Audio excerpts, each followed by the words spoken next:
মত্ত অবস্থায় স্কুলে ঢুকে তাণ্ডব, পঞ্চায়েত প্রধানের বিরুদ্ধে অভিযোগ। প্রতিবাদে গতকাল রাজ্য সড়কে বিক্ষোভ দেখায় পড়ুয়ারা।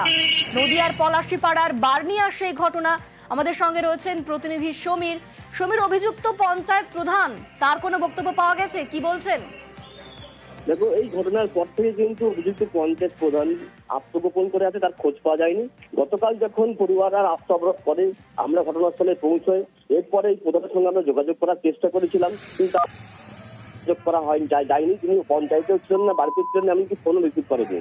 এর পাশাপাশি একটি ভিডিও ভাইরাল হয়েছে, সেখানে দেখা যাচ্ছে গত শুক্রবার ওই পঞ্চায়েত প্রধান যখন মদ্যপ অবস্থায় স্কুলে গিয়ে বিক্ষোভ দেখান বা অবৈধ আচরণ করেন, শিক্ষক শিক্ষকদের গালিগালাজ করেন এবং স্কুলের গেটেও ধাক্কাধাক্কি করেন, সেই ভিডিও কিন্তু ক্যামেরাবন্দি করা হয়। ইতিমধ্যে সোশ্যাল মিডিয়ায় সেই ভিডিও ছড়িয়ে পড়েছে এবং এই বিষয়টি জানাজানি হতেই গতকাল স্কুলের পড়ুয়ারা রাস্তা অবরোধ করে বিক্ষোভে সামিল হয়েছিলেন। তাদের দাবি ছিল স্কুল কর্তৃপক্ষ যতক্ষণ না পর্যন্ত ওই প্রধানের বিরুদ্ধে লিখিত অভিযোগ দায়ের করছে বা ব্যবস্থা গ্রহণ করছে, ততক্ষণ তারা অবরোধ চালিয়ে যাবেন। পরবর্তীকালে কিন্তু স্কুল কর্তৃপক্ষ বাধ্য হয় এই পঞ্চায়েত প্রধানের বিরুদ্ধে থানায় লিখিত অভিযোগ দায়ের করতে এবং ইতিমধ্যে ঘটনা তদন্ত শুরু করেছে পঞ্চায়েত থানার পুলিশ। অনিমিতা, বেশ, ধন্যবাদ সমীর।